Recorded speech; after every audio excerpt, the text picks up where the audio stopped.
A judge's widow was turned out with 3 daughters. The farmer set 4 chairs. The 4th chair was the hardest part. Not the wood. I had oak planks in the barn from the year I built the pig run and never used them all, so the wood was no trouble. It was the deciding of it. Standing there in the shed with the draw knife in my hand and the 3 finished chairs behind me, already dry-fitted and waiting for their pegs, and asking myself whether I was a damn fool. I decided I was, drove the pegs anyway. That's the shortest answer to how the Callaway women came to be on my land. The longer one starts 6 weeks before, when Harlan Cade rode out from town with his hat in his hand, and a look on his face that told me he wasn't there to talk weather. I was splitting posts. Not a job that needs thinking, which is why I like it. You set the maul, you red the grain, you bring it down. The wood does what the wood does. Harlan sat his horse and watched me finish the round I was on before he said anything. He knew me well enough for that. "Elias," he said, "there's a situation in town." Harlan Cade was the county sheriff and the closest thing I had to a friend, which tells you something about my social life. I'd been on this piece of ground 11 years. Came out from Missouri after my wife died. Fever took her the winter of '61, and our boy 3 days after, and I didn't see the point of staying in a place where every door I looked at I thought about who used to open it. Bought 160 acres of dryland that nobody else wanted, because dryland nobody else wants is a price a man with nothing can afford. Broke the soil. Lost 2 years to dry summer and 1 to flooding. Then I figured out the ground and it started to give back. I wasn't rich. I wasn't trying to be. I grew what I needed and sold what I had left, kept my debts short, kept my fences tight. Nobody bothered me. I didn't bother anybody. 11 years and that arrangement had suited both sides fine. I set them all down. Harlan told me the situation. Judge Emmett Callaway had died the previous month. I knew that much. The whole county knew. But what I didn't know was that the judge had been, as Harlan put it, irregular in his accounting. The house was mortgaged twice.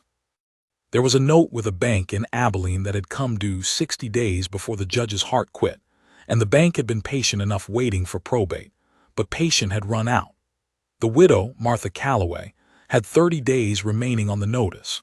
She had 3 daughters, the oldest 17, the youngest 9, and she had the furniture and the clothes on her backs and approximately nothing else, because the judge had spent the rest on things Harlan was diplomatically not specifying. "What's this to do with me?" I said. Harlan turned his hat around in his hands. "She's got no family in the territory. Her people are back in Tennessee and the oldest girl is sick and the journey would kill her. She needs a place. There are women in town who could take them in." I asked. "Nobody has the room or says they don't. You've got the bunkhouse." The bunkhouse was a 2-room structure I'd built the year I thought I was going to need hands, before I figured out I could work the ground alone and save the wages. It had a stove. It had a sound roof. It was sitting empty. "I'm a single man on a lonely piece of property," I said. "I'm not the right answer." "You might be the only one," Harlan said. I split 3 more posts while I thought about it. Harlan sat his horse and didn't push. He was a good man that way. 30 days, I finally said. Or until she finds footing. She's not a woman who will stay where she's not wanted. I'll have to think on it. Harlan nodded and rode back toward town, and I split posts until the light went, and then I stood in my yard in the cooling dark and looked at the bunkhouse and thought about the kind of man I was going to be. The next morning I rode to town and told Martha Callaway she and her daughters could stay in the bunkhouse as long as they needed. I won't say I did it out of pure charity. I won't say I knew what was going to come of it. I did it because Harlan Cade asked me and Harlan Cade didn't ask for much, and because there's a kind of thing a man either does or doesn't do when someone has nowhere to go. I'd been nowhere once. I knew what that felt like. She met me in what had been her front parlor, which was being emptied around us by 2 men with a wagon. She was about 40, dark-haired, going gray at the temples, wearing a black dress that had been good once. She held herself very straight. Her eyes were dry, which I respected, because I could see what it cost her. I told her the terms. The bunkhouse was hers. I'd provide wood, water, and provisions from my stores. She was not indebted to me for it. She could stay until she found her footing. She listened to all of it without interrupting, which was not what I expected. "I won't accept charity," she said. "It's not charity. I have an empty building and you need a building." "That's what charity sounds like when it's dressed up politely, Mr. Marsh." I thought about that. She wasn't wrong. "All right," I said. "You can cook for me. 1 meal a day, evening, that covers the arrangement." She looked at me for a long moment, assessing. She had steady gray eyes, the kind that didn't move off you. "That's a poor bargain for you," she said. "I eat alone every night. It's a better bargain than it sounds." Something moved across her face, not quite a smile, something quieter than that.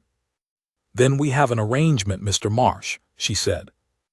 They arrived 3 days later, just before noon, Harlan driving the wagon with their trunks in the bed, and the 3 girls sitting in a row on the seat beside him. I was mending fence on the south line, and I saw them coming from a 1/4 mile, and I put my tools down and walked back to meet them. The oldest girl was Clara, 17, and Harlan had said she was sick, but I wasn't ready for how sick. She was pale and thin in a way that made her look younger than her years, and she moved slowly, getting down from the wagon, careful about it.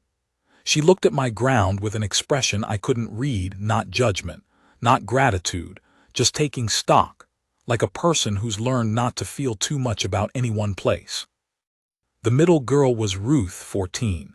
She had her mother's eyes and a set to her jaw that said she'd been trying to be older than she was for some weeks now. She shook my hand when her mother introduced us. Firm. Didn't look away. The youngest was Dora. 9 years old, and she looked at me with the frank, unblinking assessment of a child who's had recent cause to take stock of strangers. She didn't say anything. She just looked. Then she looked at the bunkhouse and then back at me. "Is that it?" she said. "Dora." Martha's voice was quiet, but there was iron in it. "Yes," I said, "that's it." Dora nodded once, as though she'd reached a verdict. Then she picked up the smallest of the bags herself and carried it toward the bunkhouse door. I showed them around. It wasn't much to show. 2 rooms, a stove in each, the water pump just outside the door. I'd scrubbed both rooms the day before and put in the cots I had from when I'd thought about hands, and I'd bought 2 more cots from the store in town and set them up.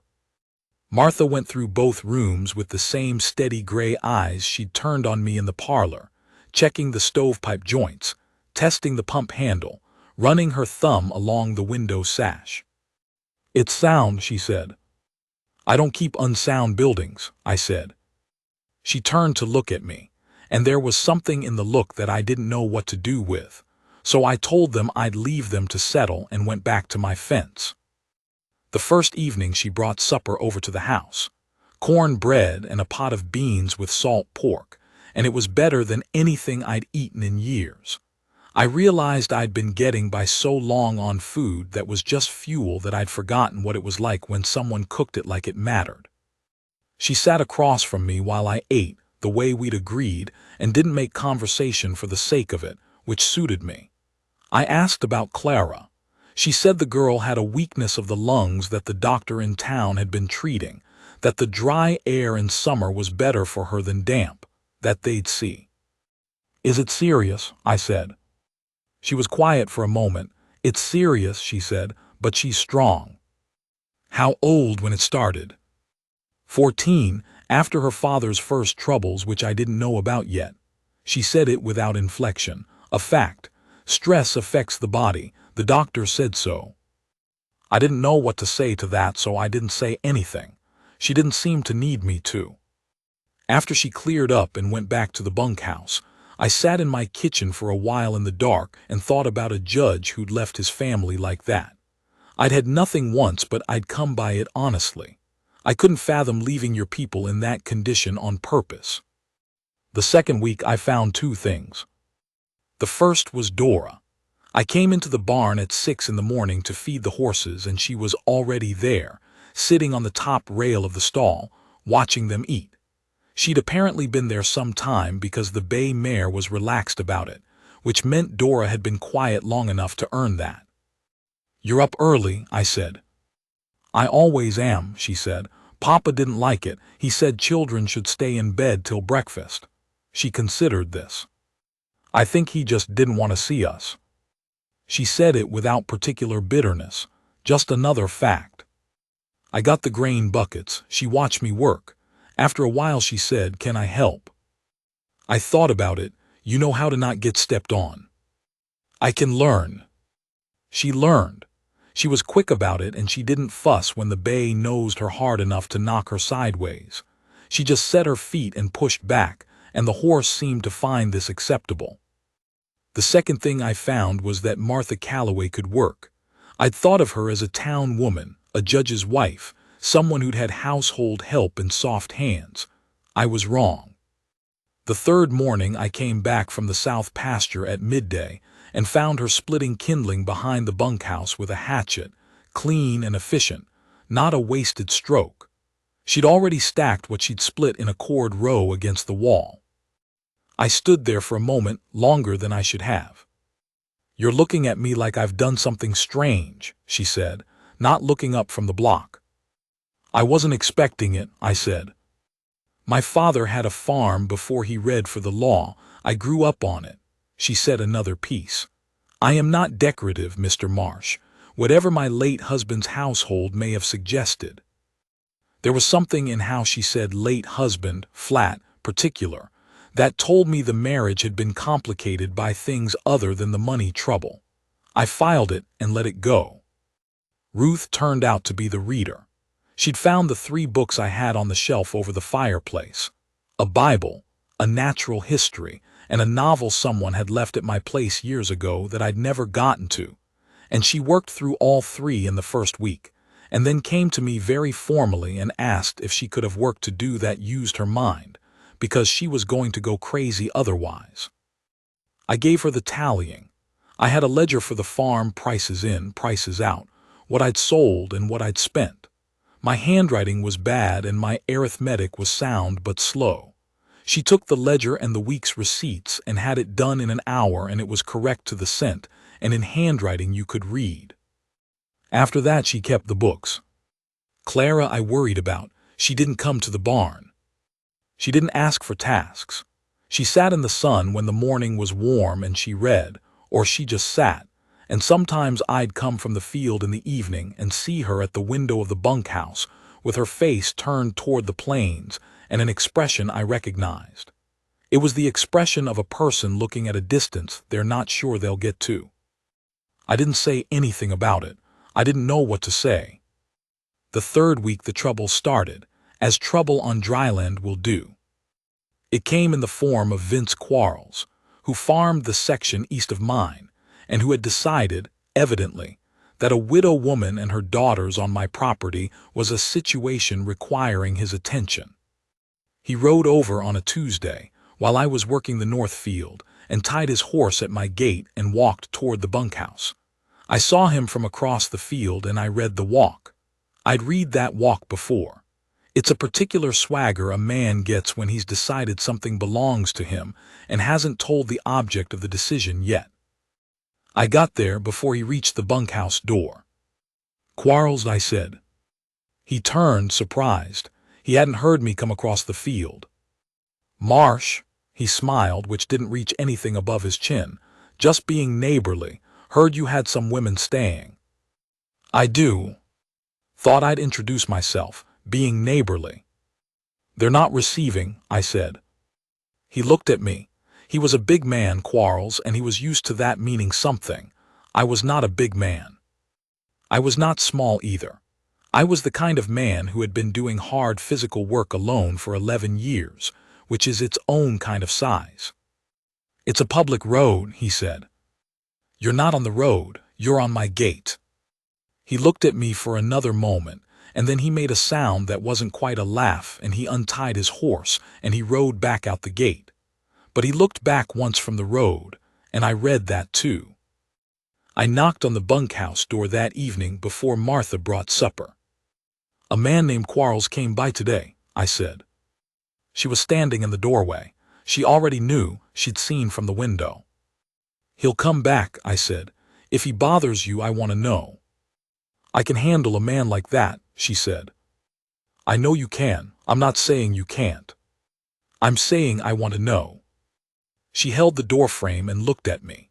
The evening light was on her face, and there were lines around her eyes that weren't from worry, or not just from worry, lines from weather, and from being alive a long time and paying attention to it. "All right," she said. "He came back on Thursday.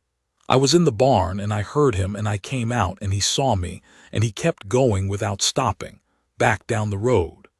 He came back a third time on Saturday, and this time I was sitting on the porch in the evening light, which I was not usually in the habit of doing, and I suppose my being there answered whatever question he'd come to ask because he turned around at the gate. After that he stopped coming. The fourth week Clara got worse. It was a night thing, coughing that started around midnight and didn't stop until near dawn, and the sound of it carried across the yard, and I lay in my bed and listened and felt useless. In the morning, I rode to town and got Dr. Sims before breakfast and brought him back. He was in the bunkhouse an hour. When he came out, he sat on the step and rubbed his face, and I gave him coffee from the pot I'd made and he drank it. "She needs the dry air and she needs rest and she needs to eat," he said. "The lungs are inflamed. There's nothing I can do about the inflammation except manage it." "What does she need to eat?" He looked at me. "Protein, good meat, not salt pork." I had 2 steers I'd been fattening for fall sale. I butchered one the next morning. Martha came out while I was at it, in the early gray before the sun was up, and she didn't say anything about the steer.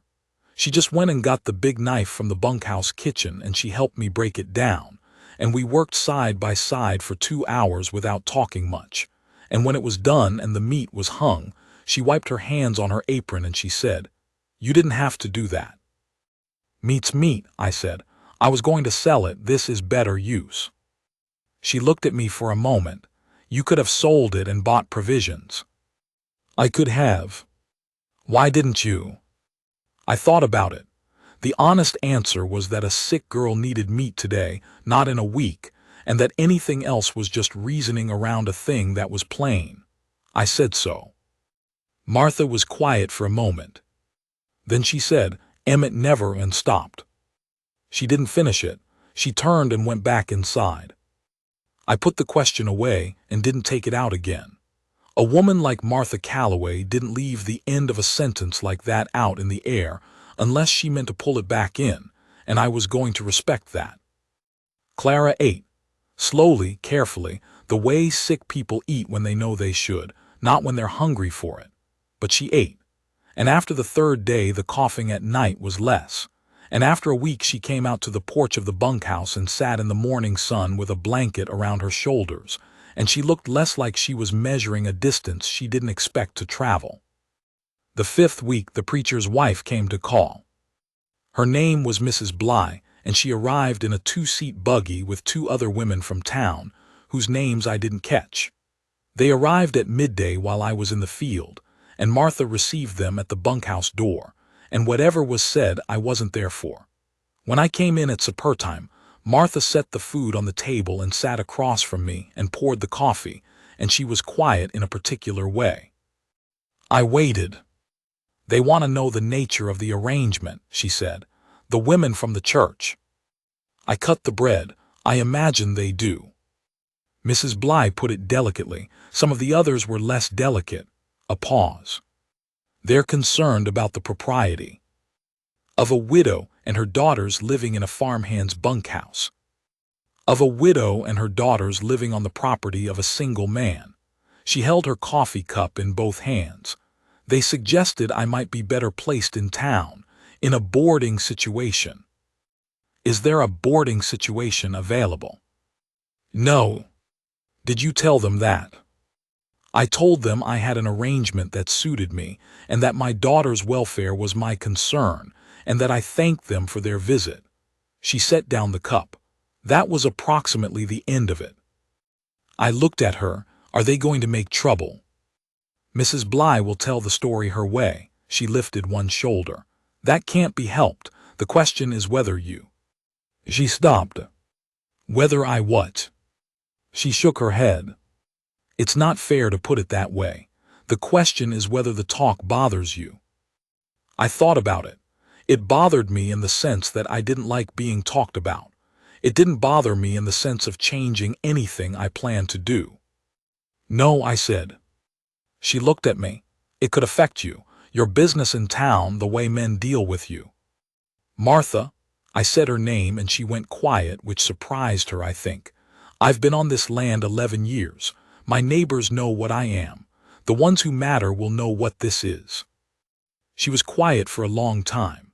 The lamp was burning between us, and outside the crickets were going, and somewhere a long way off a coyote called out once. Emmett would have changed the arrangement, she said. At the first suggestion. I know. How do you know that? You didn't know him. I know it from the women you are, I said, and the daughters you've raised. She looked at me for a moment with those steady gray eyes, and then she looked away at the lamp. Thank you for that, she said, quietly, as if she wasn't sure she should say it at all. She went back to the bunkhouse. I sat in my kitchen for a while and listened to the coyote, which had moved closer and was calling again. Then I went to bed. The 6th week there was a night in early August. I want to say plainly what happened, because it matters to get it right. I'd been up late with a colicky horse, and it was past midnight when I came in. The bunkhouse light was on, just the one in the front room, and I could see through the window that Martha was at the table. She had a lamp and she was writing something.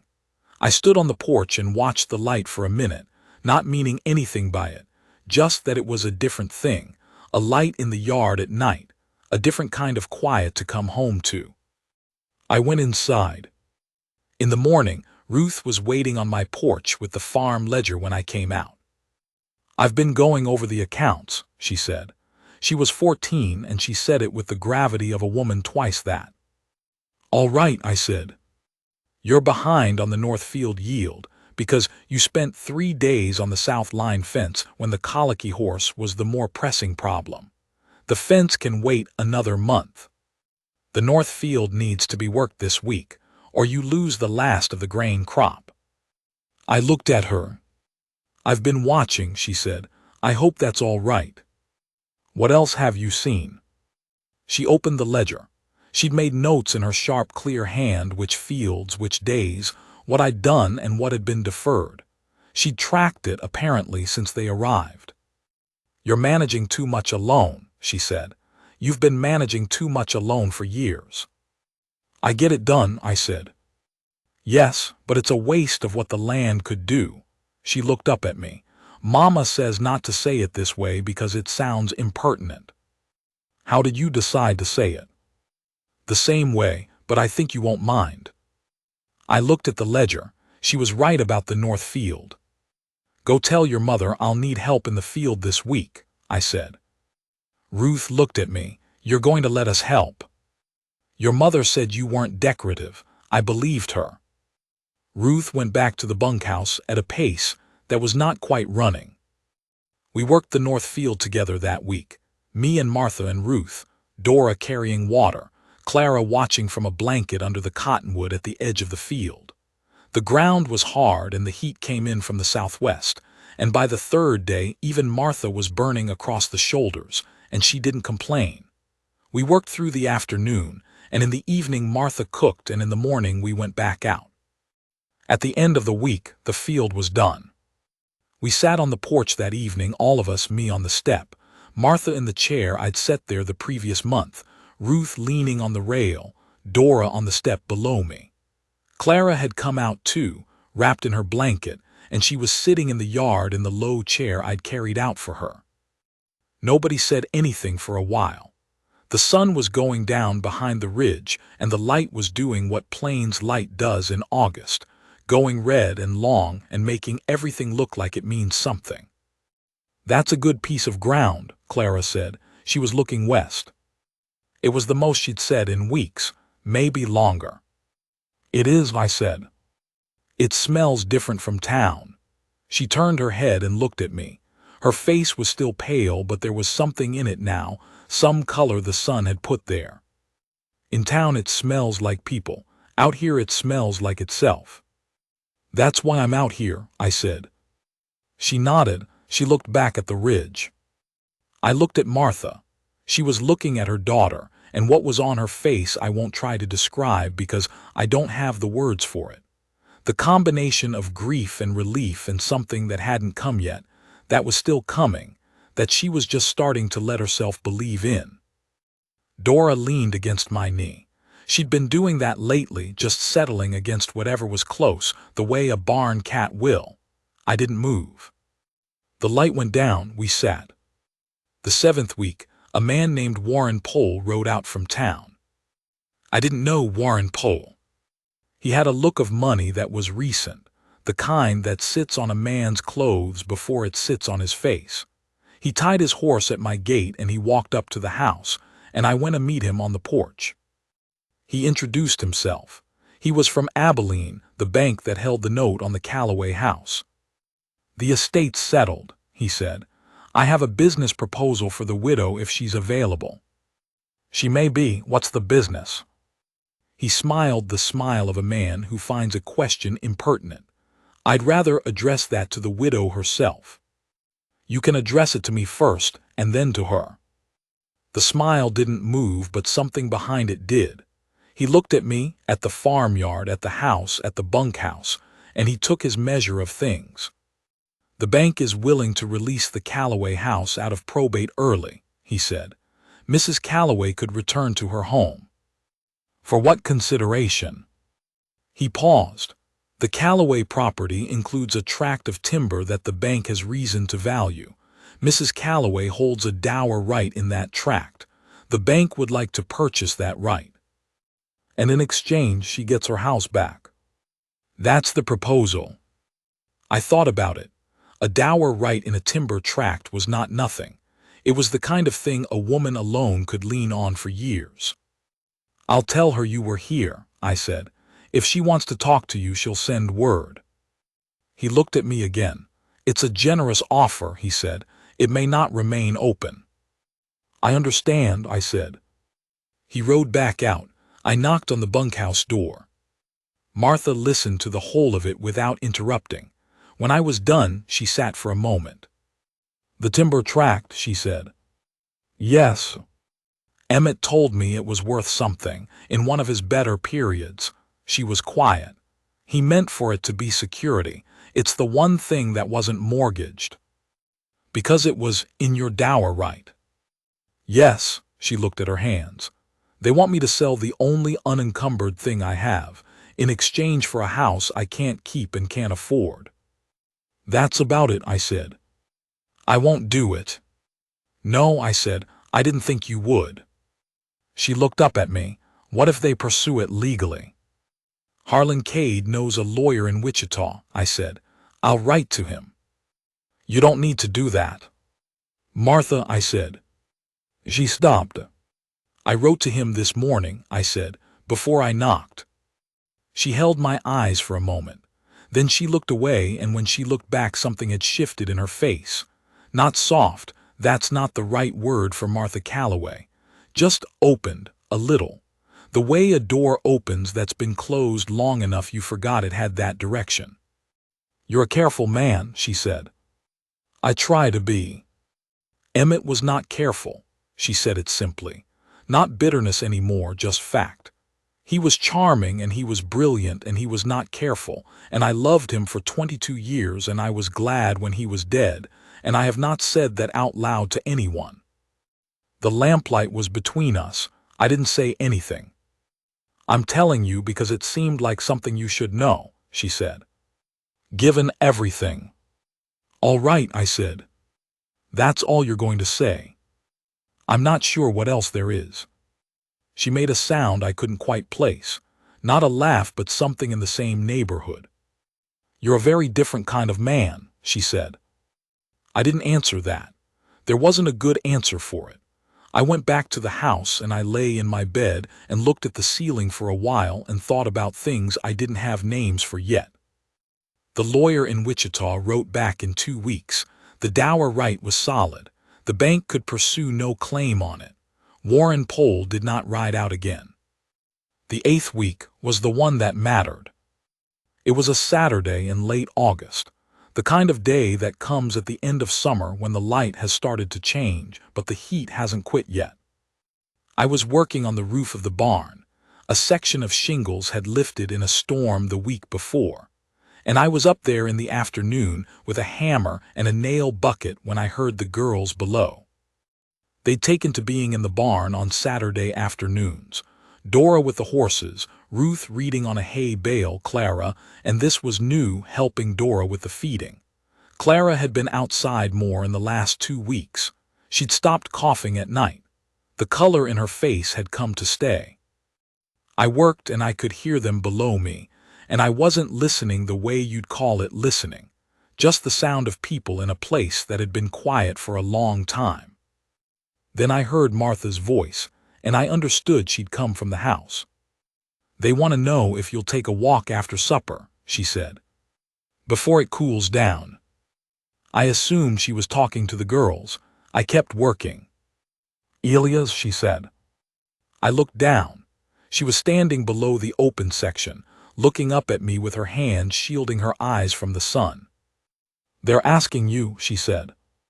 I drove the last nail and climbed down. We walked the south field in the evening, all 5 of us.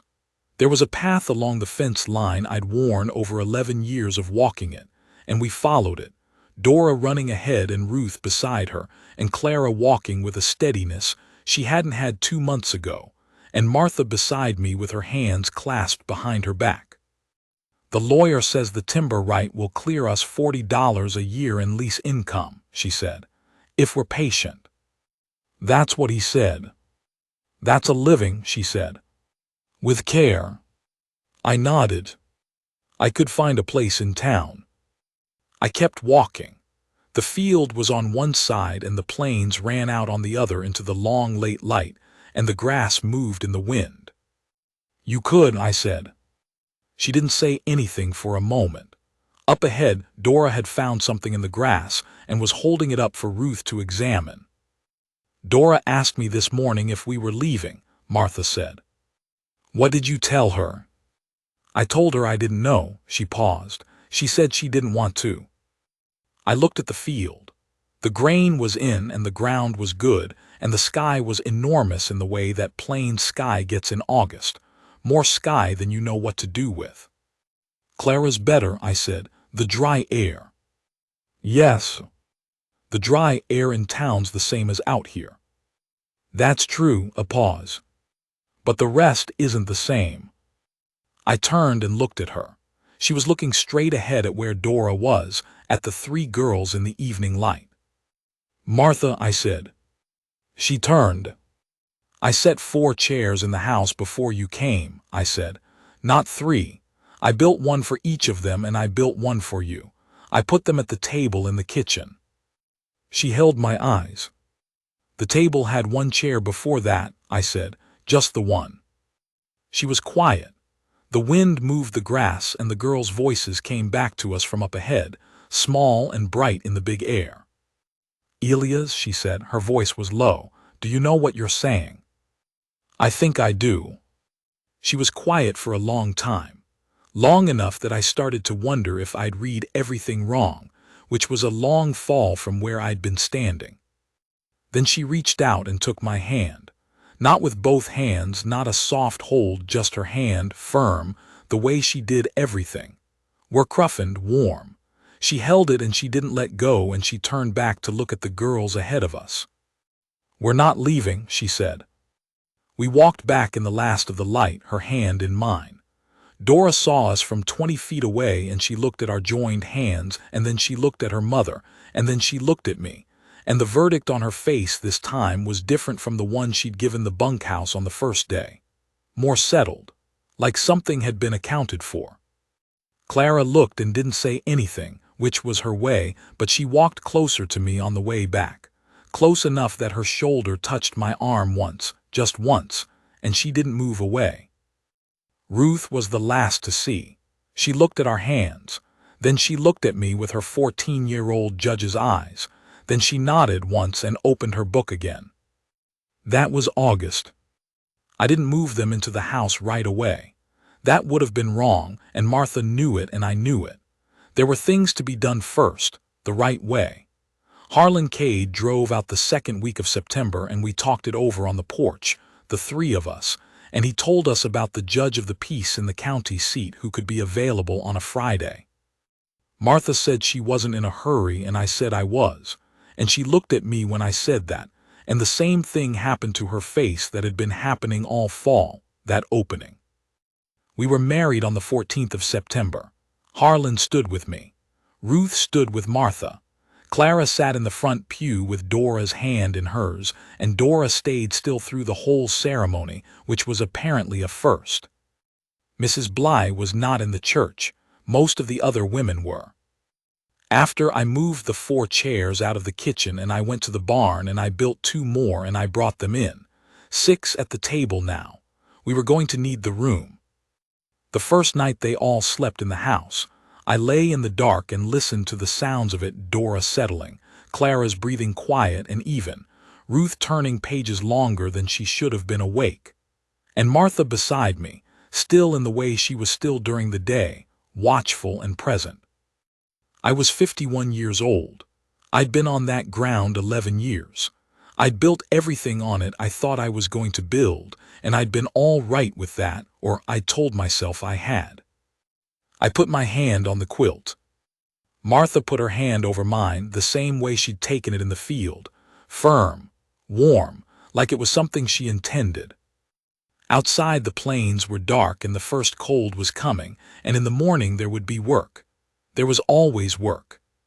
But there would be 5 people to do it now, and a table with 6 chairs, and in the spring, if the ground gave back what I thought it would, we'd have enough.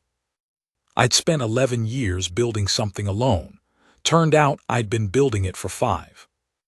The hammer was still in the barn. The oak plank I'd had left over from the 4th chair, I'd kept it, stacked with the others against the wall because I don't waste good wood. When the time came, I was going to build a bench for the porch, long enough for all of us. That was what I was thinking when I finally slept.